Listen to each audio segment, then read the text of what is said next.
I now give the floor to the representative of Syria.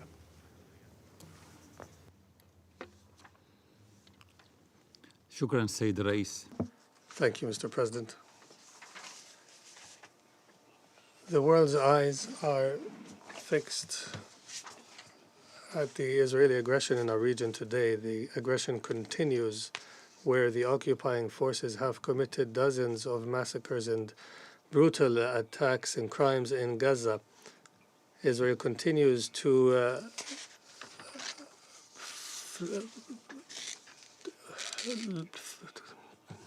launch the flaming fire in the region.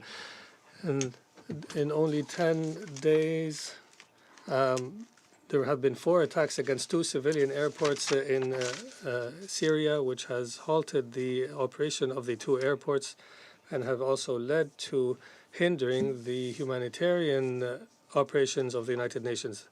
The Syrian Arab Republic, while it warns once again against the continued aggression, and while we call on the Security Council to end its silence and to uphold its responsibility and condemn these attacks and hold their perpetrators accountable, Syria also considers that the protection and the guaranteed immunity provided to Israel by the United States of America and some other states makes them partners in the responsibility for these serious violations of international law and the UN Charter.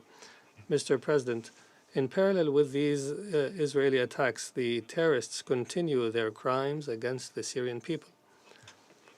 On the 5th of October, through support of known states led by the United States of America, have committed one of their most brutal and bloodiest crimes when drones targeted a graduation ceremony of the military academy in Homs, which led to dozens of victims and hundreds injured, and their families who are civilians who were attending the ceremony, including women and children.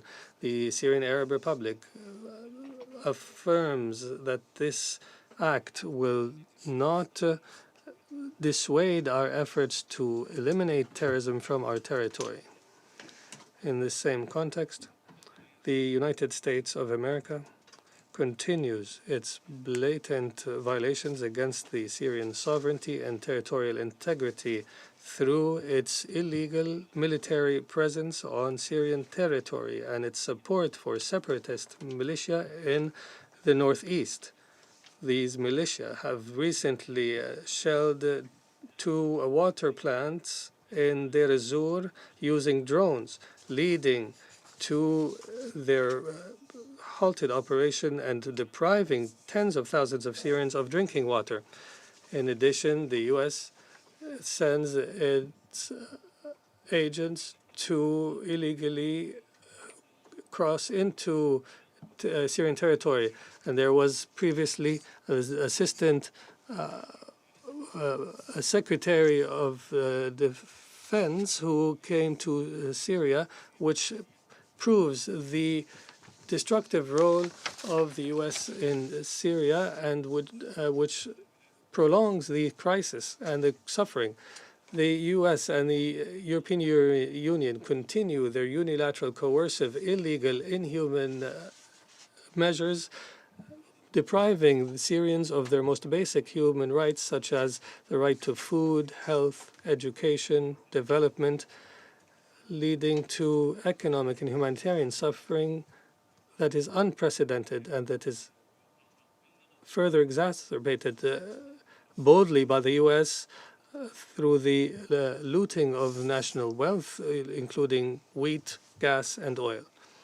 Mr. President, within our Syrian efforts to improve the humanitarian situation, we continue to promote our cooperation with the UN and its agencies and programs, including through issuing the necessary permits to carry out their operations throughout Syria. In this context, through a sovereign decree, we have approved the use of 3 border crossings and 2 cross lines within our territory to deliver the necessary assistance to Syrian civilians. However, the entry of assistance through Bab al-Hawa crossing was delayed for longer than 2 months, and only 1 convoy has entered cross-line into the areas requiring the assistance, which reveals the real parties preventing the delivery of humanitarian aid. Therefore, we emphasize the need to bring pressure to bear on the terrorists in Syria in order for the assistance to reach the needed persons. Mr. President, the UN efforts face a serious challenge. The lack of funding is the largest obstacle preventing the operation. The humanitarian response plan has only been funded by 29.3%.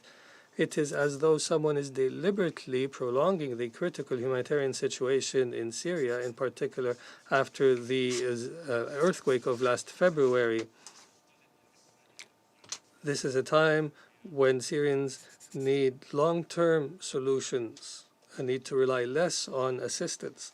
Mr. President, Syria reiterates once again that we welcome the return of every refugee who was forced to leave the country because of terrorism and because of the negative impact of the coercive measures. In this context, Syria continues every effort to facilitate the return of refugees and continues to cooperate with the UNHCR, including through the promotion of the communication channels with the UNHCR in order to address all concerns related to refugees. We also emphasize that the dignified and voluntary return requires conditions to allow for the return, including the lifting of the unilateral coercive measures and quick impact projects, as well as the removal of mines. As for the humanitarian situation in Al-Rukban camp, it is the responsibility of the illegal U.S. military presence, and it can be addressed through the removal and closure of this camp.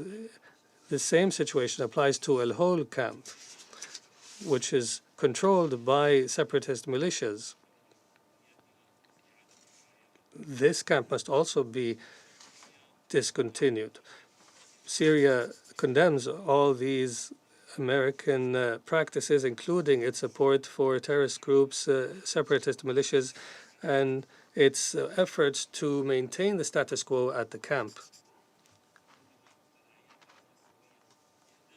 The expanded consequences of the Syrian crisis require sincere political will from Security Council members in order to end the repeated Israeli attacks and end the illegal foreign presence on Syrian territory, and to immediately and unconditionally remove the coercive measures and to support the Syrian state and its institutions in order to improve the humanitarian situation without discrimination.